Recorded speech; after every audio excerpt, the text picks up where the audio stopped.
Hi అండి. అందరూ ఎలా ఉన్నారు? అందరూ బాగున్నారా? నేనైతే చాలా బాగున్నాను. అనుడికి మీకు ఘన స్వాగతం. నా వీడియోస్ ఇంకా మీకు నచ్చినట్లయితే లైక్ చేయండి, షేర్ చేయండి, సబ్స్క్రైబ్ చేసుకోవడం మాత్రం అస్సలే మర్చిపోవద్దు. పక్కనే బెల్ అనేది ఉంటుంది, గంట కొట్టేసేయండి.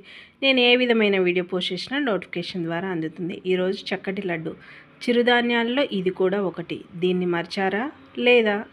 మీరు ఒకవేళ మరవకపోతే మాత్రం ఈ రెసిపీని అనేది ఖచ్చితంగా ఫాలో కాండి. ఎంతో టేస్టీగా ఉంటుంది. అలాగే పిల్లల నుంచి పెద్దవాళ్ళ వరకు ఈ రెసిపీ ఏ విధంగా తయారు చేసుకోవాలనేది, ఇవి అయితే సజ్జలు బాగా బలంగా ఉన్నవైతే తీసుకోండి. ఎందుకంటే కొన్ని నాపల్లాగా కూడా ఉంటాయి కదా, అలాంటివి కాకుండా ఇలాంటివి అయితే తీసుకోండి. వాల్నట్స్, అలాగే బాదాము, అలాగే కొంచెం యాలకులు, బెల్లము, ఒక పావు కిలో బెల్లం అయితే సరిపోతుంది.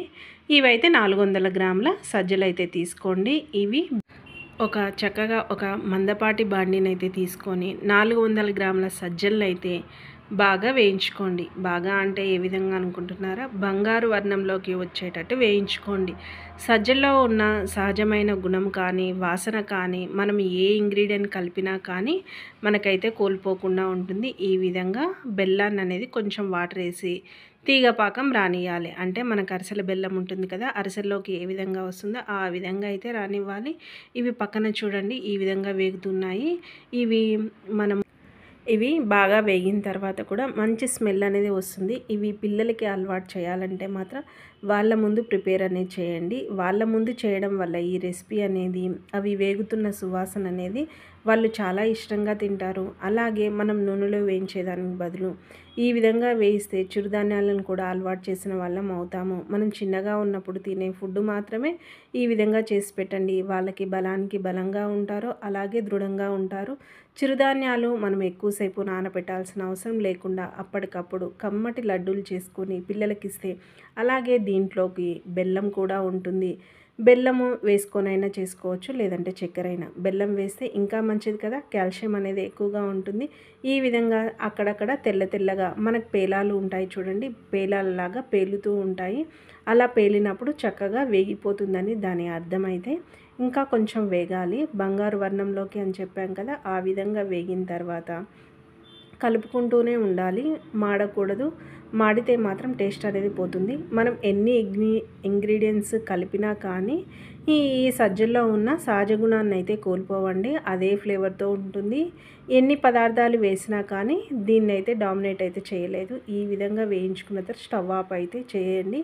ఈ విధంగా బెల్లాన్ని అనేది నేనైతే కరిగించుకుంటున్నాను. అవి చల్లారేలోపు వాటిల్లోకి నేను ముందుగానే బాదాము ఇవన్నీ వేసుకున్నాను కదా, ఇవన్నీ మార్నింగ్ టైము పిల్లలకి ఇవ్వాలంటే టైం లేనప్పుడు ఈ విధంగా అనేది కలిపేసి పిల్లలకి లడ్డూల్లోగా అయితే ఇచ్చేసేయండి.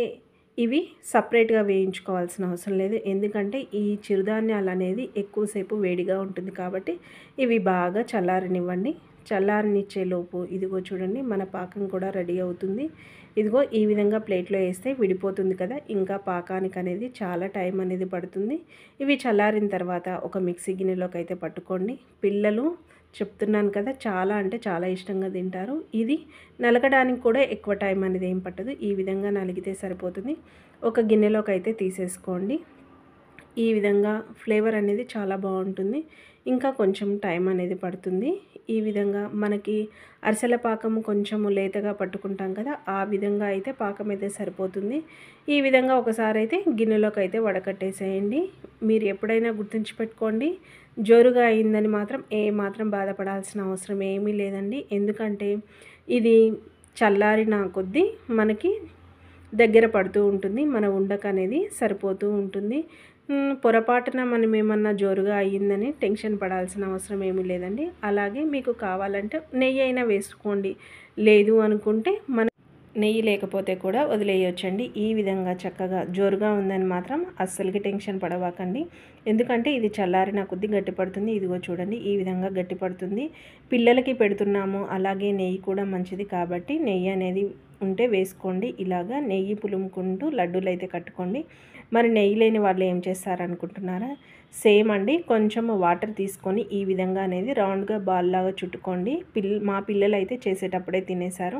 పిల్లలు అంతగా ఇష్టపడతారు. ఇది పిల్లల ఫేవరెట్ ఫుడ్ కూడా అవుతుంది, అలాగే లడ్డు కూడా అవుతుంది.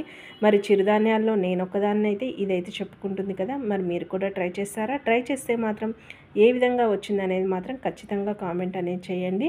ఇదిగో పిల్లలు తినంగా మిగిలిన లడ్డూలు అంత ఇష్టంగా తింటారు. దాని స్మెల్ అనేది ఈ విధంగా ఆకర్షిస్తూ ఉంటుంది. చిరుధాన్యాలు పెట్టయితే లడ్డు అయితే చేశాను. ఇంకెందుకు ఆలస్యం, వీడియో నచ్చితే మాత్రం లైక్ చేయండి, షేర్ చేయండి, సబ్స్క్రైబ్ చేసుకోవడం మాత్రం అస్సలే మర్చిపోవద్దు. పక్కనే బెల్ అనే ఉంటుంది, గంట కొట్టేసింది. Have a nice day.